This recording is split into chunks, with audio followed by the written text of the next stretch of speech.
welcome to my channel. My name is Laura and thank you for clicking on this video. Today we'll be filming a reading wrap-up of what I read in August. I almost said July, but it's definitely August, and what I might read in September. So September to be read, TBR. So I read, I think, 11 books today, or this last month, and all of them were really horrible. I don't think I gave anything higher than a 4-star, and that was a manga, which was kind of sad, but that's okay. So the first book I read, I will just pop a picture of it, of the books I read, because I actually bought a Kindle. Even though I said I wouldn't, I would wait for the new Oasis to come out, but then Best Buy was having a deal on it, and so I decided to pick one up because it was actually pretty cheap for the 32GB version, Kindle Paperwhite, and here it is. Yeah. So the first book I read was, I'm gonna refer to my book journal, by the way. So the first book I read was The Touch of Darkness by Scarlett St. Clair, and this is a retelling of Persephone and Hades. It was okay. I'm pretty sure I gave this a 3-star. Yes, I gave this a 3-star. And I'm pretty sure Persephone is in school, and she meets Hades, who owns a nightclub, and it just talks about how, like, it's a different take on their story, obviously because it's set in the modern world. I liked how there was humans in the book. I just didn't particularly like Hades and Persephone's relationship. I didn't think they had a lot of chemistry, and then suddenly they were together. So the next book I read was From Blood and Ash by Jennifer Armentrout. And so this is about Poppy, and she is a maiden. Honestly, I don't really remember a lot of these books, so I'm going to refer to my notes. And she's all about being pure, and she can never be touched. And that's like what she's known for, but then, I don't know, like, spoiler alert, but like it turns out that her enemies and the people's enemies of her people are vampires, or vampires with a Y, and I was like, what's happening? I don't understand. Just call them vampires. I was just not into it. I gave this book 2 stars. I will say though, the writing is super easy to read. And so maybe someday I'll go back to the series. Let me know down in the comments if you think it's worth finishing that series. Because I know a lot of people like it, but I also know there's a lot of criticism around it too. So just let me know. So the next book I read was Haunting Adeline by H.G. Carlton. So I've heard a lot of people on TikTok really enjoyed this book. I will say that there's an interesting scene in it. So if you do not like spicy scenes, then I would stay away from this book. So it's about a girl named Adeline, and she is a writer, but she moves into her great-grandma's house, or a grandmother, an old relative who passed away, and she kind of doesn't have a great relationship with her mom. But then she starts getting notes left by someone, and she doesn't know who it is, and she has a stalker, and it turns out that her other relative also had a stalker. And so as you try to learn about Adeline's stalker, you find out more information about who is actually stalking her relative, which is kind of interesting. I enjoyed that parallelism. And so it turns out it's this guy named Z, I think. Yeah, Zaid. And he leaves roses and creepy notes, and he also installs, like, he's really creepy, but whatever. And then my dog just jumped down. Yeah, I don't know. I gave this 2.5 stars. I thought like what I said, I enjoy the parallels of the story, but otherwise I was not a big fan of their chemistry and their love story.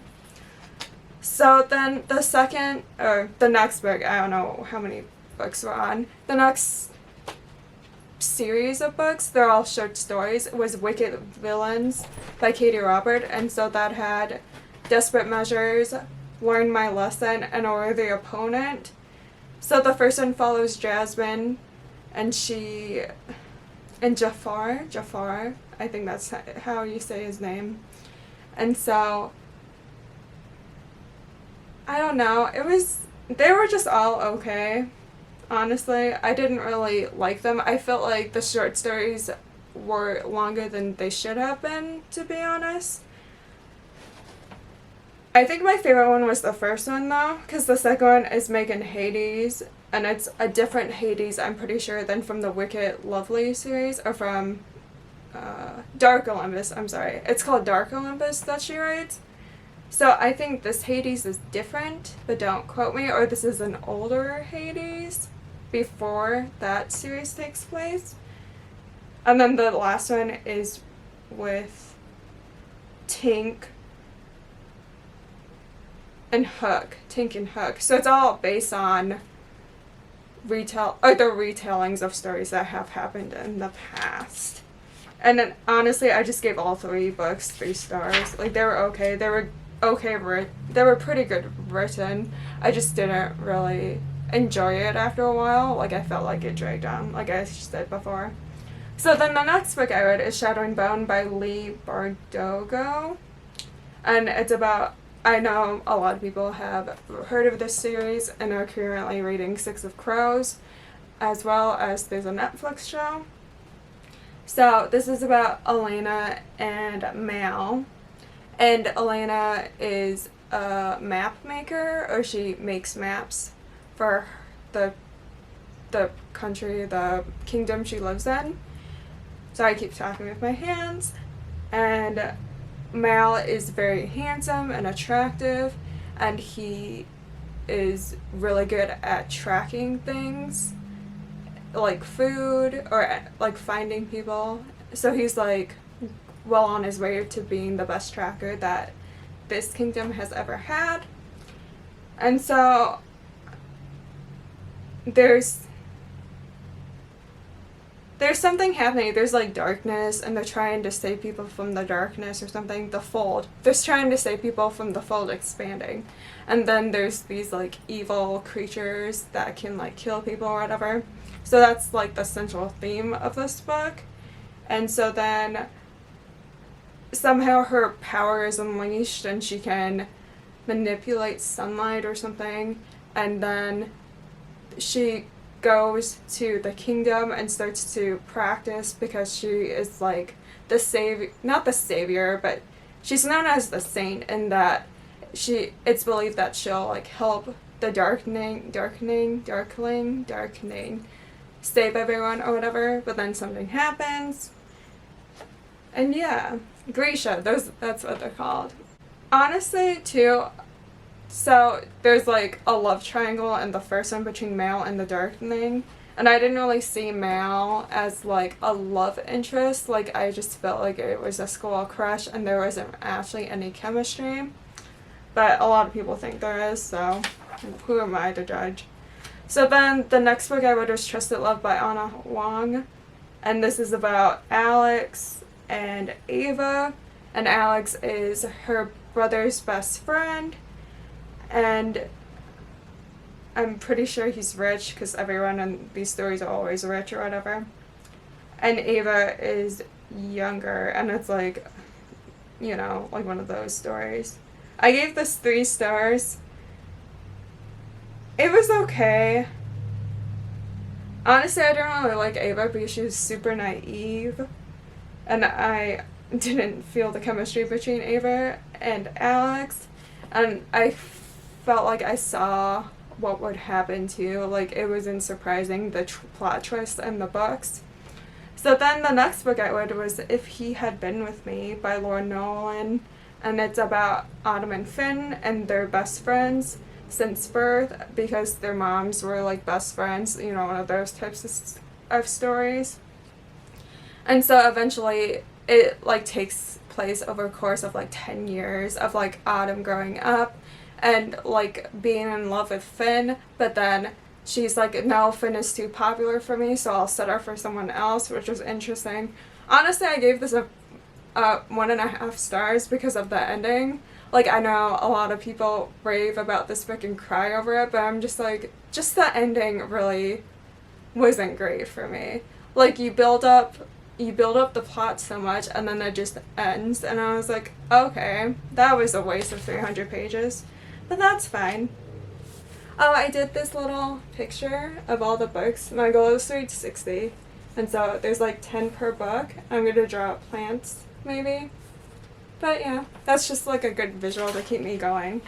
Anyway, the next book I read was Choices to the Hills and Back, again by Audrina Patridge.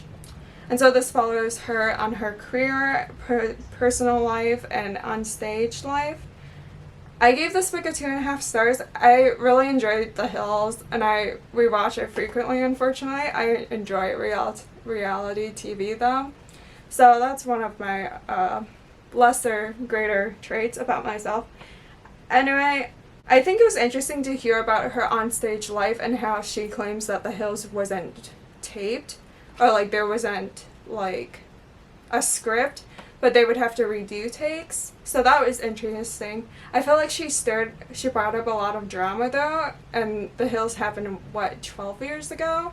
So I feel like she was like poking flames at things that should have been brought up either earlier or she should like let go of by now. It was really interesting to hear about like her relationship with her ex-husband though, so that was kind of sad to read about. And then the next book I read was Siege and Storm by Lee Bardugo. So I don't really want to ruin it. Like, I liked the first book the most in this trilogy. I gave this 2 stars. Honestly, I just felt like this was a filler book, and there was a lot of world building and like lots of filler too, honestly. So then the last book I read this month was Bittersweet Memories by Katharina Mora. So this is about Elena and Silas, and they meet under sad circumstances at their parents' funerals, or his dad's funeral and then Elena's mother's funeral. So then eventually it like time shifts, or it flash forwards. It flash forwards to like 3 years when she's 16 and he's 21. And then it flash forwards again when she's looking for a job. And so it was kind of interesting to see. But then, honestly, like, I gave this book 2.5 stars. I thought it was interesting, but it was super cringy. I was also reading this on a plane. So it was a very fast read, I would say, but the writing wasn't great. And I felt like the first... I don't want to ruin it, though, so if you enjoy, like, people getting back together in the future, like, not time travel, I don't know what I'm saying, but if you're interested, it's a very pretty cover, though. And I felt the chemistry between the characters more than a lot of other books I read this month. So, yeah. Anyway, that is what I read for August. And so my TBR for September... Oh, and I also read the second manga in Inuyasha, which I gave 4 stars. That's just the continuation of that story. So right now I'm reading the 3rd Runen Rising of the Shattering Bone series. And then the next book I will read, because I have Libby and I only get books on loan unless I really like the book, or if I give a book 5 stars then I will buy it. And I think at the end of the year I'm gonna make like a book haul of all the books that I really liked. Honestly, I have not given a book 5 stars since July of last year though, so I'm waiting for that book to come. But yes. The next book after that, I'm going to read Crescent City, which I should really start because it's 800 pages and I have like 14 days left on my Libby loan. And then I'm going to read Dance of Thieves, but I don't know, I'm going to need a break from fantasy, so that's to be TBR'd. I don't know if I'm going to read that yet. I also want to read Darling Venom and Corrupt by Penelope Douglas and A Million Kisses in Your Lifetime so far. And I might read Fable and Namesake, but that's like a lot of fantasy in a month. And I already read a lot of fantasy last month, so I don't know if I need like a breather. Anyway, thank you for watching this video. Subscribe if you enjoyed this content, and I will see you in my next video. Bye!